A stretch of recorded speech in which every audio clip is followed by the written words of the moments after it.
Ever wonder how you can transform your nonprofit organization into a more dynamic, efficient, and harmonious workplace? Well, you're in the right place.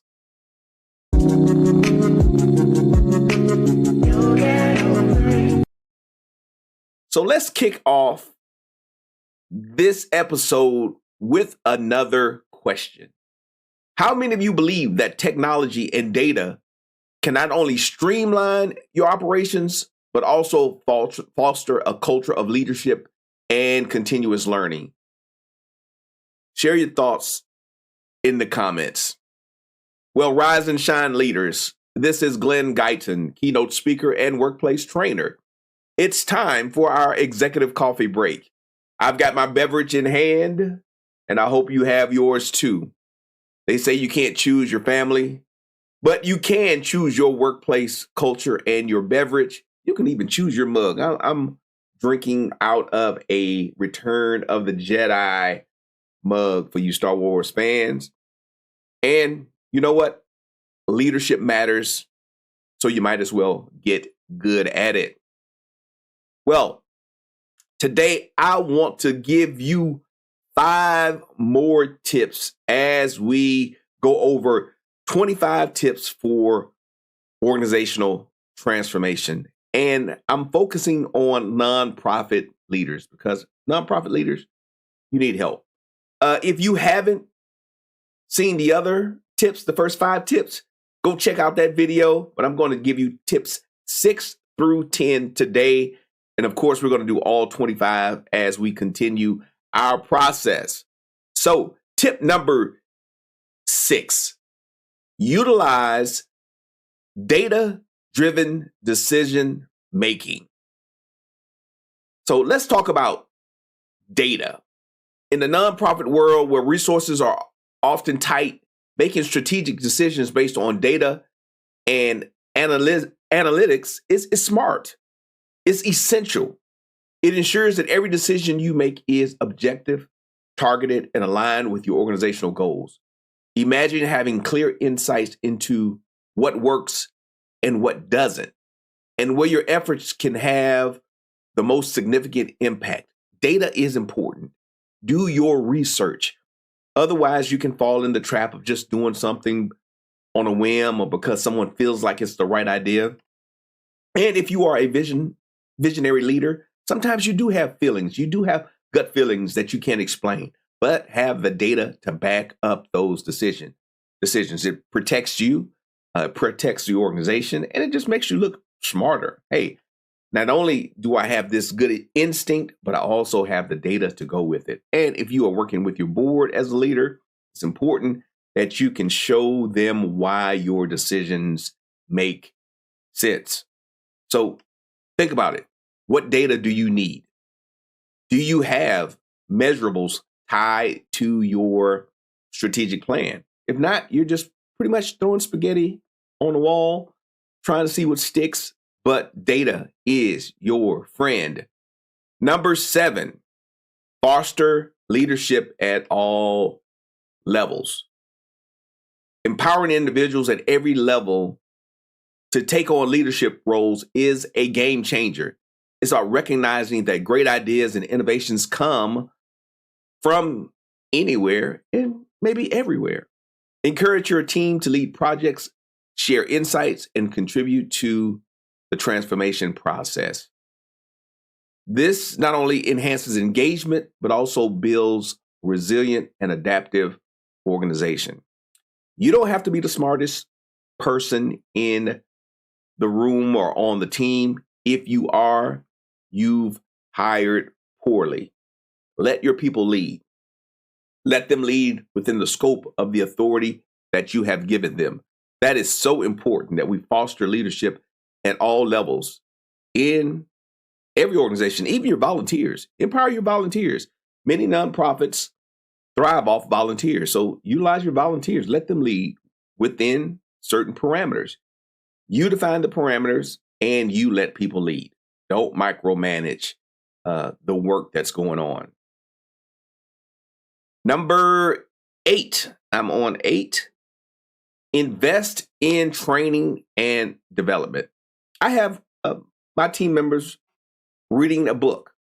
Training and development does not have to be expensive. It doesn't have to take a lot of time. Now they're going to take some time to read the book that I've given them, but I want them to read a book. I want them to be on the same page that I'm on. So investing in your team's skills and knowledge is crucial, especially during times of change. Continuous learning environments fosters innovation, adaptability, and satisfaction at work. Why? Because you're investing in people. Offer training programs, workshops, and learning opportunities that align with both organizational goals and individual career aspirations. Send your people to training, send them to various workshops, conferences, and they'll come back motivated, inspired to do more. Plus, I do think it increases loyalty to the organization because they know that you are willing to help them grow. So invest in your people, train them. And it could be something, again, as simple as having them read a book. This is a book by my friend Joe Mole, great book. Have them read a book. Have guided workshops in your organization. Even have a knowledge base for your team members. Very easy to invest in training and development. It doesn't have to be really expensive, but it needs to happen. All right, we are on number 9. Enhance digital literacy. As technology becomes increasingly integral to our operations, ensure your team is comfortable and proficient with digital tools. That's a non-negotiable. From project management software to digital communication platforms, enhancing digital literacy is key to staying competitive and efficient. And I've talked about this in the past, but just be really thoughtful in how you employ or deploy technology. Don't switch every other week. Find something that works. The best digital product, the best digital tool that you're going to get is the one that you're going to use. There are thousands of tools out there that you can choose from. Pick one that works. Stick with it for a while. You don't want these tools to become obsolete, but stick with them for a while. Don't just shift them willy-nilly. Make sure they're really helping and enhancing your productivity. Sometimes we switch technology too much. We don't have to have the latest and greatest. We have to have what works. But there are times when things move really, really fast. AI, for instance, is changing so rapidly. It's a new technology, and it's getting better and better. And so what's out there is going to switch pretty quickly, but get your people ingrained into the basics of what it is, the basic programs, and kind of stick with them. And then we'll see how all of these things flesh out. But AI, again, is really the technology that's changing the workplace, and we have to pay attention to it. Make sure your people are caught up. There are a number of communication tools that you can use, and a number of tools you can use to help train people on technology. So utilize these things. We have to be digitally literate. And one of the other things, maybe you put in some breaks. I'm going to be an advocate for digital breaks, using the right technology, but not overwhelming people with technology. Some of the communication tools we have Zoom, we have, if you have the Microsoft Teams, you have Slack, you have email. Kind of figure out what technology you're going to use and stick to that. Don't send people messages 500,000 different ways, because it can get a little overwhelming, especially for maybe older workers, maybe younger workers. Adapt to it more quickly, but it still causes them stress. I mean, studies are showing how stressful social media and other technology tools can be. So be smart about how you engage these digital tools, and make sure you're giving your people breaks and set some boundaries and some limits so that you're not texting people at 2:00 in the morning, stressing out your workers, your teams. Be really clear about what tools you're going to use them efficiently and effectively, and again, have some type of limit so that people aren't just driving themselves, nutty, trying to get messages from here, here, and here, and here. Have a clear process for how you're going to utilize this technology in your workplace. So we want people smarter, so we have to get them trained too. And that kind of goes with number 10, leveraging technology for efficiency. Leveraging technology to streamline operations and improve service delivery is part of this digital literacy, but it can transform the way your nonprofit functions. You can even save on staffing. It's about working smarter, not harder. Budgets are tight. Identify areas where technology can automate repetitive tasks. Maybe it can answer some emails, send messages for you. It can facilitate collaboration, enhance your service delivery. Take the leap to integrate these solutions into your daily operations. First, you have to get people there, right? You have to train them. They have to become digitally literate. And then you have to leverage that technology so people work smarter, not harder.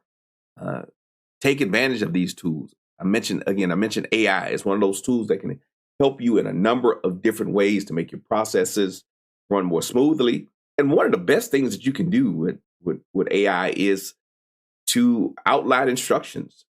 Sometimes that's the challenge, right? We don't have consistent processes. Utilize AI to write out some consistent processes for you. That's a great way to start using this technology to write down flow charts, write down information, to write guides for you.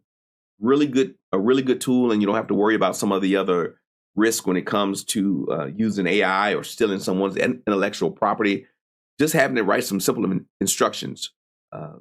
Hey, give me an email process to engage clients that complain about our product. It can write you an email sequence.